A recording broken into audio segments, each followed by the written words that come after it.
ఒక ద్వీపం మధ్యలో ఉన్న జైలుని చూపించడంతో మూవీ స్టార్ట్ అవుతుంది. ఈరోజు అక్కడ కొత్త ఖైదీలను తీసుకొని వచ్చుంటారు. వాళ్ళలో ఎడ్మండ్ అనే వ్యక్తి కూడా ఉంటాడు. అక్కడున్న చూసిన వెంటనే, సార్ నాకు దయచేసి హెల్ప్ చేయండి, నేను ఎలాంటి తప్పు చేయలేదు, నా పైన అబద్ధపు ఆరోపణలు పెట్టి ఇక్కడికి తీసుకొచ్చారు అని అడుగుతాడు.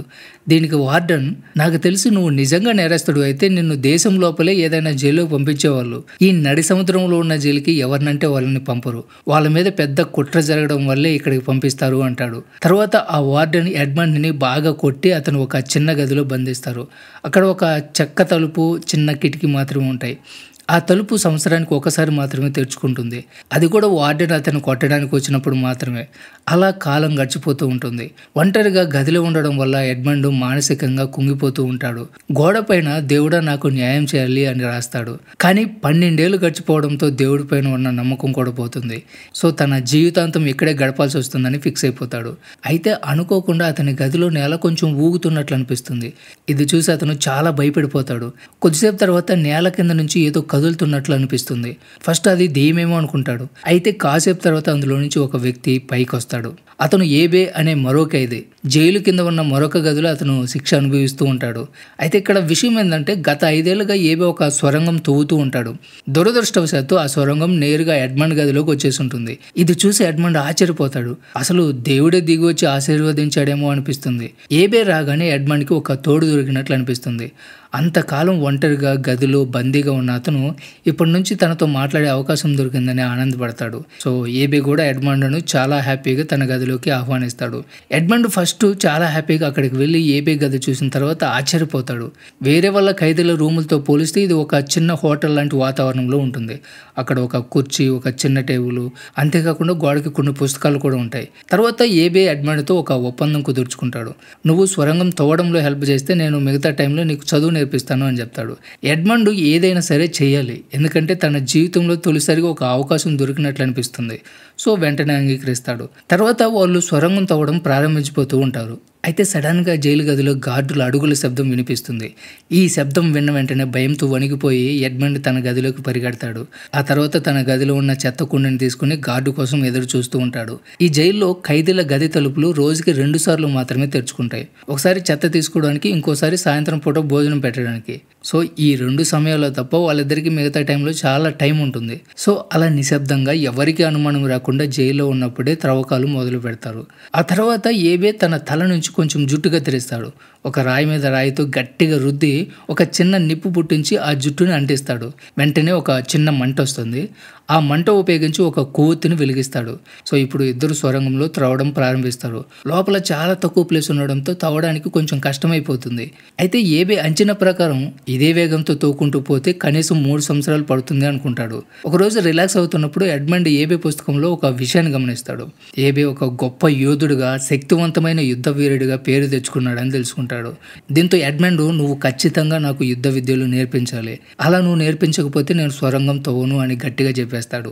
ఎడ్మండ్కి ఇప్పుడు ఒకటే లక్ష్యం ఉంటుంది, తన శత్రువుల మీద ప్రతీకారం తీర్చుకోవడం. సో దానికి ఏబే కూడా ఒప్పుకుంటాడు. ఒక యోధుడికి అతని వేగమే తనకి అసలైన శక్తి అని చెప్తాడు.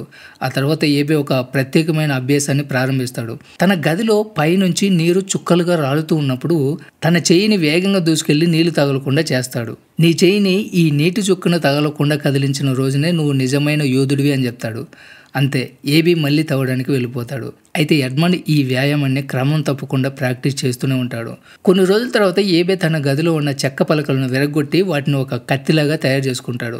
అలా కాలం గడిచే కొద్దీ ఎడ్మండ్కి పూర్తిగా యుద్ధ విద్యలు నేర్పిస్తాడు. రోజంతా యుద్ధ విద్యలు అయిపోయిన తర్వాత ఎడ్మండ్ తన చదువు పైన దృష్టి పెడతాడు. ఇప్పుడు అతను రోజంతా 3 విషయాల్లోనే ఫోకస్ చేస్తాడు. 1 చదవడం, 2 సొరంగం తవ్వడం, 3 యుద్ధ విద్యలు ప్రాక్టీస్ చేయడం. అలా కొన్ని నెలలు గడిచిపోయిన తర్వాత ఎడ్మండ్ యుద్ధ విద్యల్లో మంచి నైపుణ్యం సాధిస్తాడు. ఏబేకి ఇప్పుడు ఎడ్మండ్ తనకన్నా మంచి యుద్ధ వీరుడు అనిపిస్తుంది. ఒకరోజు సాయంత్రం వాళ్ళు అలా మాట్లాడుకుంటున్నప్పుడు ఎడ్మండ్కి ఒక షాకింగ్ విషయం తెలుస్తుంది. ఏబే ఒకప్పుడు స్టూడియో అనే ఒక బాగా డబ్బున్న వ్యక్తి దగ్గర పనిచేశాడు. వాళ్ళ దగ్గర డబ్బు ఎంత కావాలంటే అంత ఉండేది. అయితే నెపోలియన్ అనే వ్యక్తి ఆ ఖజానాకు సంబంధించిన రహస్యాన్ని తెలుసుకుని ఏబేని అనవసరంగా జైల్లో పంపించేసి ఉంటాడు.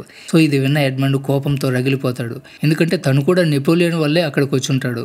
తర్వాత రోజులు గడిచిపోతూ ఉంటాయి. సొరంగం ఇంకా తవ్వుతూనే ఉంటారు. ఒకరోజు సొరంగం తవ్వుతూ ఉన్నప్పుడు మట్టి మధ్యలో కొన్ని చెట్లు వేర్లు కనిపిస్తాయి.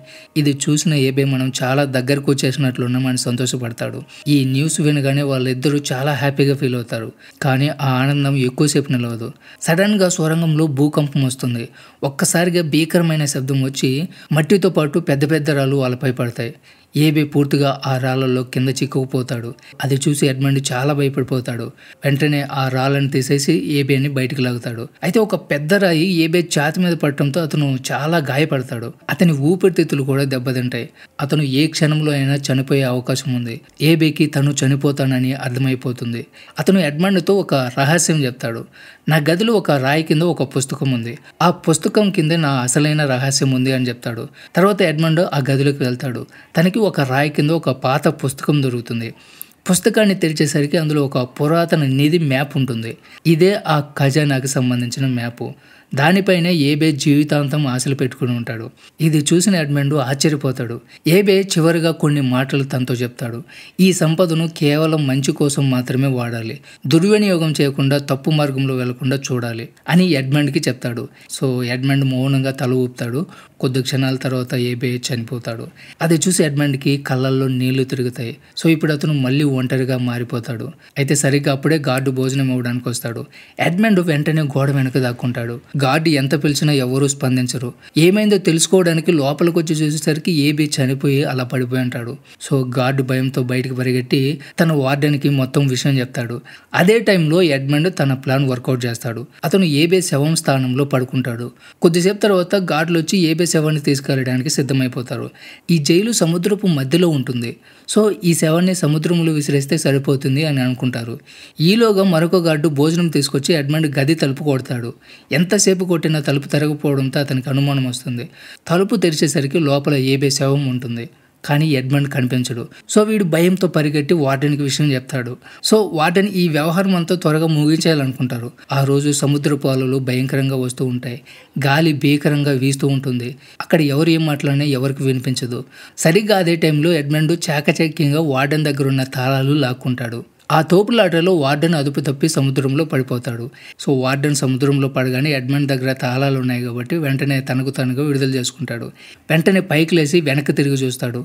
వార్డెన్ నీళ్ళల్లో కొనవు పెడుతూ కొట్టుమిట్టాడుతూ ఉంటాడు. కొన్ని సంవత్సరాల పగ కాబట్టి ఎడ్మండ్ కొంచెం కూడా కనికరం చూపించడు. వార్డెన్ని నీటిలో ముంచేస్తాడు. అతను ప్రాణాలతో బయటపడడానికి వీలు లేకుండా సముద్రపు మధ్యలో నెట్టేస్తాడు. అంత అయిపోయిన తర్వాత వెనక్కి చూడకుండా సముద్రపు వైపు దూసుకెళ్తాడు. తర్వాత రోజు ఉదయం ఎడ్మండ్కి కళ్ళు తెరవగానే తను ఒక ద్వీపంపై పడుకుని ఉన్నట్లు కనిపిస్తుంది. తను ఇక్కడికి ఎలా వచ్చాడో, తను ఎలా ప్రాణాలతో బయటపడ్డాడో కూడా తనకు అర్థం కాదు. చాలా అయోమయంలో ఉంటాడు. కానీ ఇంతలోనే అక్కడికి సముద్రపు దొంగలు వస్తారు. అతన్ని చాలా విచిత్రంగా చూస్తూ ఉంటారు. ఇప్పుడు ఎడ్మండ్కి అర్థమైపోతుంది. ఇప్పుడు దాకా తప్పించుకున్న వీళ్ళ దగ్గర నా ప్రాణం పోతుంది అనుకుంటాడు. అయితే వాళ్ళ నాయకుడు లూయిజీ ఎడ్మండ్కి ఒక ఛాన్స్ ఇస్తాడు.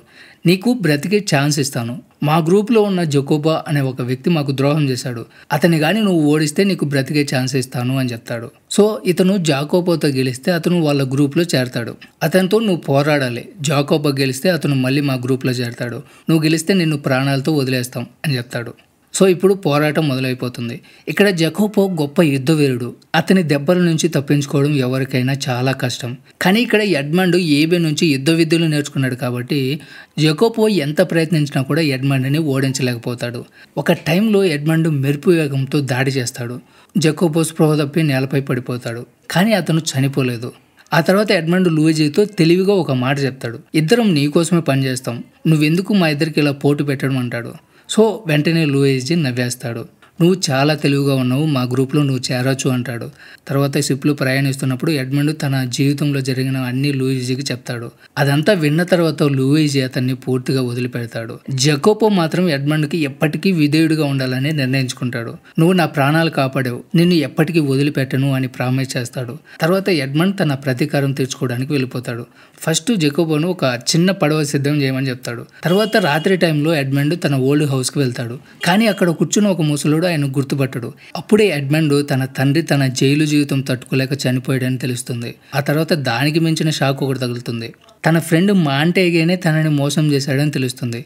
తన జీవితాన్ని నాశనం చేసి తన లవర్ని కూడా లాక్కెళ్ళాడు అని తెలుస్తుంది. సో ఇప్పుడు ఎడ్మండ్ ప్రతీకారం తీర్చుకోవాలని నిర్ణయించుకుంటాడు. కానీ ముందు అతను ఖజానా కోసం వెళ్తాడు. ఎడ్మండ్ జకోబో కలిసి మ్యాప్లో చూపిన ద్వీపానికి చేరుకుంటారు. అక్కడ ఎంత వెతికినా కూడా ఆ ఖజానా కనిపించదు. ఇదంతా చూస్తున్నప్పుడు అతనికి ఒక డౌట్ వస్తుంది. ఈ ఖజానా మొత్తం భూమి లోపల లేకుండా నీటి మధ్యలో ఉందేమో అని అనుకుంటాడు. సో దగ్గరలో ఉన్న ఒక చెరువులోకి దూకేస్తాడు. అక్కడ పాత బీరువల గుట్ట తలుపుల మాదిరిగా కనపడుతుంది. ఆ బీరువాని తెరవగానే నాణ్యాలు, ముత్యాల గిన్నెలు, వెండి రాళ్ళు, తలతల మెరిసిపోయే ఆభరణాలు కనిపిస్తాయి. సో జాకోబో ఆనందానికి అవధులు ఉండవు. వాళ్ళకి వీలైనంత బంగారం పడవలోకి ఎక్కించుకుంటారు. కానీ మొత్తం ఖజానా తీసుకెళ్ళడానికి ఒక పెద్ద ఓడ అవసరం ఉంటుంది. తర్వాత ఇప్పుడు ఎడ్మండ్కి కావాల్సిన డబ్బు ఉంది. ఇప్పుడు తను ప్రతీకారం తీర్చుకోవడానికి సిద్ధమైపోతాడు. ఒక ప్లాన్ ప్రకారం అతను ఫ్రాన్స్లో ఒక పెద్ద బిల్డింగ్ కొంటాడు. అక్కడ ఉన్న వాళ్ళందరికీ నేను ఒక పెద్ద బిజినెస్ మన్ని అని తెలియజేయాలనుకుంటాడు. సో టైం గడిచే కొద్దీ ఫ్రాన్స్లో బాగా డబ్బున్న వ్యక్తిగా పేరు పొందుతాడు. తన పలుకుబడిని ఉపయోగించి రాజు కుటుంబాలకు చెందిన వాళ్ళని పెద్ద పెద్ద పండుగలకు ఆహ్వానించడం మొదలు పెడతాడు. ఇదంతా కూడా తన ఫ్రెండ్ అయిన మోంటేగేని చంపడానికి కోసమే చేసుంటాడు. ఫస్ట్ మోంటేగే పెద్దగా పట్టించుకోడు. కానీ ఎడ్మండ్ తన కొడుకు ఆల్బర్ట్ను కిడ్నాప్ చేసే ప్లాన్ చేస్తాడు. ఇదంతా ఒక ఫేక్ కిడ్నాప్ అనమాట. ఎడ్మండ్ తన స్ట్రాటజీని ముందుకు తీసుకెళ్తాడు. ఒక అందమైన అమ్మాయితో ఇంకొంతమంది ఫ్రెండ్స్తో కలిసి ఆల్బర్ట్ను కిడ్నాప్ చేస్తాడు. అయితే ఇది ఒక నాటకం మాత్రమే. ఎడ్మండ్ ఆల్బర్ట్ను రక్షించినట్లు నటిస్తాడు. ఆ తర్వాత ఆల్బర్ట్ అతనికి థ్యాంక్స్ చెప్తాడు. నువ్వు నన్ను రక్షించావు కాబట్టి నువ్వు నా బర్త్డేకి తప్పకుండా రావాలి అని ఆహ్వానిస్తాడు.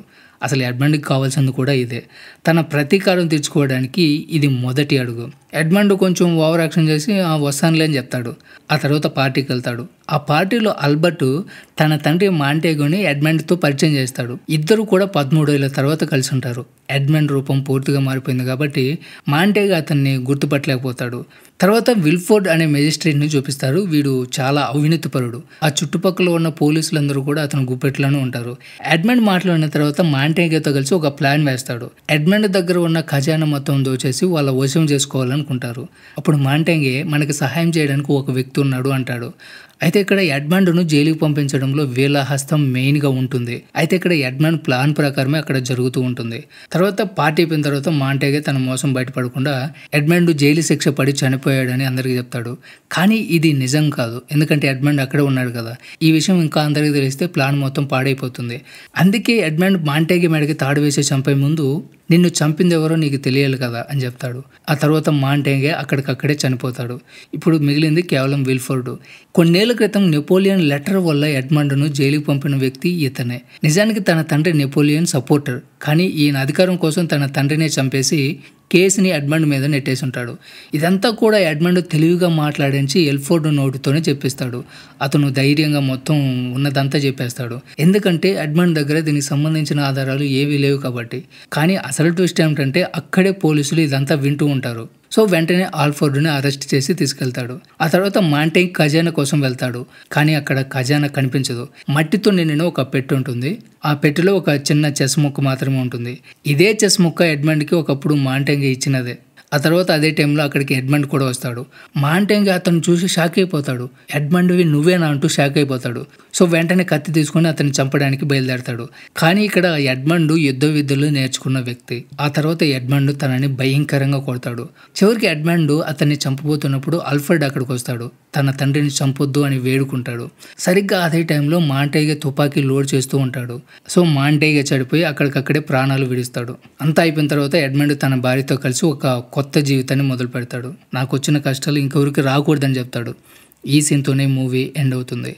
సో ఇది ఫ్రెండ్స్ ఇవాళ video. Don't forget subscribe. Thanks for watching.